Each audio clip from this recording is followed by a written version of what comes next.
నమస్కారం శ్రీధర్ సార్. నమస్తే అండి. స్టూడెంట్స్‌లో ప్రస్తుతం ఎక్కువగా మనం చూసేటువంటి పర్సంటేజ్ ఏంటి అనంటే ప్రిలిమ్స్ అంతా బాగా క్లియర్ చేసేస్తారు. ఎంత బాగా క్లియర్ చేస్తారో మెయిన్స్ అన్నీ డిస్‌క్వాలిఫై అయిపోతూ ఉంటారు. అంటే ఫెయిల్యూర్ మోడ్‌లోకి వచ్చేస్తూ ఉంటారు. అది కూడా ఎలా అంటే సక్సెసివ్ ఫెయిల్యూర్స్ అనమాట. అదంత సక్సెస్‌ఫుల్‌గా ఆ ఫెయిల్యూర్స్‌ని కంటి ముందే చూస్తూ ఉంటారు. వాళ్ళకేంటంటే ఒక లోపల తెలియనటువంటి ఒక చిన్న స్టేట్ ఆఫ్ మైండ్ వచ్చేస్తూ ఉంటుందండి. ఇంకా నేను క్రాక్ చేయలేనేమో అనుకున్నటువంటి భయాందోళన, ఆ ఆందోళన మాత్రం ఖచ్చితంగా ఉంటుంది. దాన్ని ఎలా ఫేస్ చేయాలి? అది ఎలా హ్యాండిల్ చేయాలంటారు అసలు దాన్ని? ఆల్మోస్ట్ 90% స్టూడెంట్స్‌కి ఉండేటటువంటి ప్రాబ్లమ్ అండి ఇది. హ్మ్.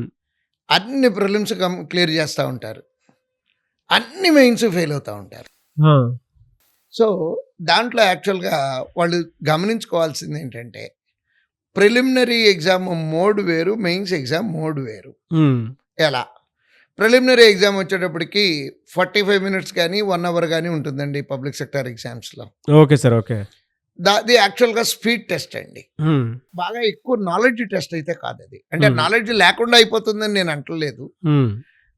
స్పీడ్ ఉంటే క్లియర్ చేసేయచ్చండి. అంటే కొంచెం తక్కువ నాలెడ్జ్‌తో కూడా. Okay. But as it comes to mains exams speed కావాలి, నాలెడ్జ్ కావాలి. హ్మ్. ఆ 2.5 గంటలు కూర్చోగలిగే కెపాసిటీ కావాలండి. ఓకే.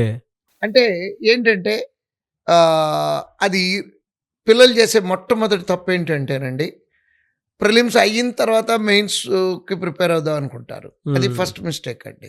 ప్రిలిమ్స్ అయిన తర్వాత మెయిన్స్ అంటే ఇప్పుడున్న పరిస్థితుల్లో 10 డేస్ నుంచి 15 డేస్ మధ్యలో గ్యాప్ వస్తుందండి. హ్మ్. అంత సిలబస్ 10-15 రోజుల్లో వీళ్ళు చదవలేరండి. హ్మ్. అంటే అక్కడ ప్రిలిమినరీ పాస్ అయినందుకు ఆనందపడాలా? మెయిన్స్ మెయిన్స్‌కి ఫెయిల్. ప్రిపేర్ అవ్వలేకపోయినందుకు బాధపడాలా? హ్మ్. డైలమా అండి. చూస్తేనేమో సిలబస్ చాలా ఉంది. టైం ఏమో తక్కువ ఉంది. సో, అది మొట్టమొదటి మిస్టేక్. దాని నుంచి బయటపడాలంటే ప్రిలిమినరీతో పాటు మెయిన్స్‌కి కూడా సైమల్టేనియస్ ప్రిపరేషన్ జరగాలండి. అది ఫస్ట్ రెమెడీ అండి. ఓకే. ఇది అయ్యాక అది కాదు. అందుట్లో ఇంకోటి ఏంటంటేనండి, ప్రిలిమినరీలో 3 సబ్జెక్టులు ఉంటాయి. యూజువల్‌గా మెజారిటీ ఎగ్జామ్స్‌లో హ్మ్. Reasoning, arithmetic, English. మెయిన్స్‌కొచ్చేటప్పటికి ఈ రీజనింగ్, అర్థమెటిక్, ఇంగ్లీష్‌తో పాటు కరెంట్ అఫైర్స్ వస్తుంది, బ్యాంకింగ్ వస్తుంది, కంప్యూటర్స్ వస్తుంది. హ్మ్. లాస్ట్ 10 రోజుల్లో, 15 రోజుల్లో చదవటానికి సరిపోదండి టైము. హ్మ్. అందుకని ప్రిలిమినరీతో పాటు మెయిన్స్ ఎగ్జామ్స్ మెయిన్స్‌కి కూడా సైమల్టేనియస్ ప్రిపరేషన్. అంటే ఫర్ ఎగ్జాంపుల్ కరెంట్ అఫైర్స్ ఉందనుకోండి. మినిమమ్ 6 నెలల కరెంట్ అఫైర్స్ కావాలి. హ్మ్. అక్కడి నుంచి ఓపికుండి టైం ఉంటే గనక 12 నెలల వరకు చదువుకుంటే సేఫ్ అండి. ఓకే. అంటే 6 నెలల నుంచి 12 నెలల కరెంట్ అఫైర్స్. హ్మ్. హ్మ్. ఈ 6 నెలల నుంచి 12 నెలల కరెంట్ అఫైర్స్ 15 రోజుల్లో ప్రిలిమినరీ రిజల్ట్ వచ్చిన తర్వాత చదవలేరు కదండీ! అవును సార్. అవును. అందుకని మొదటి నుంచి ప్రిలిమినరీ చదువుకుంటంతో పాటు మెయిన్స్‌కి కూడా ప్రిపేర్ అవ్వాలి. కరెంట్ అఫైర్స్ అది. స్టాటిక్ బ్యాంకింగ్ స్టాటిక్ జీకే ఉంటుంది. అంటే కంట్రీలు, కరెన్సీలు ఇట్లాంటియి. అది ఎప్పటికి మారేయి కాదు కదా! ప్రిలిమినరీతో పాటు అయి కూడా చదువుకొని, గుర్తుపెట్టుకొని రెగ్యులర్‌గా రివిజన్ చేసుకుంటా ఉంటాము. హ్మ్. కంప్యూటర్స్ ఉంది. కంప్యూటర్స్ కూడా అంతేనండి.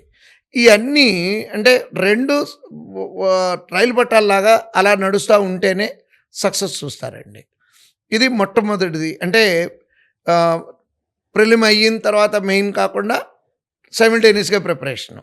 సెకండ్ రీజన్ ఏంటంటేనండి ఫెయిల్యూర్‌కి ఆహ్, ఎక్కడి నుంచి వచ్చిందో తెలీదు గానీ ఒక బ్యాడ్ కల్చర్ ఒకటి డెవలప్ అయిందండి. ఏంటి సార్ అది?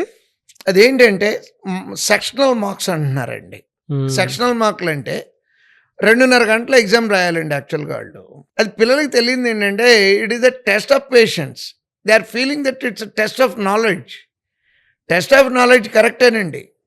కదలకుండా 2.5 గంటలు కూర్చోగలుగుతున్నాడో లేదో టెస్ట్ చేయటం కోసం బ్యాంకోడు ఆళ్ళు 2.5 గంటలు ఎగ్జామ్ పెడితే సెక్షనల్ మార్కులు అంటే 5 సెక్షన్‌లు ఉన్నాయి గదండీ!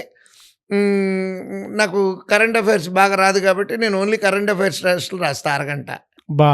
అంటే they are losing the patience of sitting అండి. ఇప్పుడు బ్యాంక్‌లో ఉద్యోగానికి జాయిన్ అయితే 8 గంటలు కూర్చొని డ్యూటీ చేయాలి గదండీ! హ్మ్. బ్యాంకోళ్ళు ఆ టెస్ట్ చేస్తున్నారు అది తెలియట్లేదు పిల్లలకి. ఆ సెక్షనల్ మార్కులు రాయటమును సెక్షనల్‌లో బాగొచ్చేస్తున్నాయి. కానీ అక్కడ కన్సిస్టెన్సీ మిస్ అవుతున్నారండి. అంటే అట్లా కూర్చోగలిగే కెపాసిటీ మిస్ అవుతున్నారు. అవును. ఎగ్జామ్‌లోకెళ్ళిన అవును. తర్వాత ఇబ్బంది పడుతున్నారండి. సో, ఫస్ట్‌దేమో 2 సైమల్టేనియస్ ప్రిపరేషను.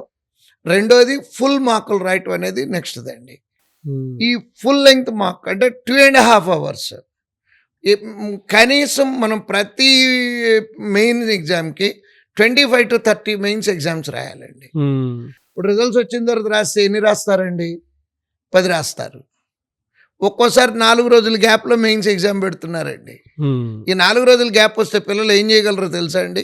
4 రోజులు, 5 రోజుల గ్యాప్‌లో మెయిన్స్ ఎగ్జామ్ పెడితే ఇవాళ రిజల్ట్ వచ్చిందనుకోండి, రేపు హాల్ టికెట్ జనరేట్ అవుద్ది. 5వ రోజున ఎగ్జామ్ ఉంటది. పిల్లలు చేయగలిగింది ఏంటంటే, ఈ హాల్ టికెట్ పట్టుకొని గుడికైతే గుడికి, మసీదుకైతే మసీదుకి, చర్చికైతే చర్చికి వెళ్ళి, నేనేం చేయలేకపోయాను, దండం పెట్టుకోవడం తప్పించి వీళ్ళు నన్ను ఎక్కువ గుళ్ళు, వీళ్ళు నన్ను ఎక్కువ మసీదులకి వెళ్ళి అంతకు మించి ఏమీ చేయలేరండి. ఎందుకనంటేనండి, అలా మైండ్ సరిపోదండి. 21, 22 సంవత్సరాల పిల్లలు ఒత్తిడి తట్టుకోలేరండి. 5 రోజుల్లో ఏం చేయగలరు అనే దానికి ఆన్సర్లు దొరకవండి వాళ్ళకి. అవునవును సార్, అవును, అర్థమవుతుంది. అందుకని నేను నా అనుభవంతో నేను చెప్పేది ఏంటంటే, ప్రిలిమ్స్, మెయిన్స్ సైమిల్టేనియస్గా ప్రిపరేషన్ జరగాలి. సెక్షనల్ మార్కులు కాకుండా ఫుల్ మార్క్స్ రాయాలండి. నెక్స్ట్, ఈ కరెంట్ అఫైర్స్ చదివేటప్పుడు కూడా 10-20 సోర్సులు కాకుండా you just believe 1 or 2 sources. ఒక మెంటర్ను, ఇద్దరు మెంటర్ను, నేనైతే ఒకళ్ళనే సజెస్ట్ చేస్తానండి. అంత మెటీరియల్ పోగేసుకొని అక్కడ కూర్చొని ఇది దాని వెనక చూస్తే రాదు కదండి మనకి సబ్జెక్ట్. అవునవును సార్, చదివే టైం కూడా ఉండట్లేదు. సో ఈ రకంగా కనుక వాళ్ళు ఈ 2-3 పాయింట్లు కరెక్ట్గా కనుక మళ్ళీ జాగ్రత్తలు తీసుకుంటే డెఫినెట్గా వాళ్ళు సక్సెస్ అవుతారండి. ఎస్.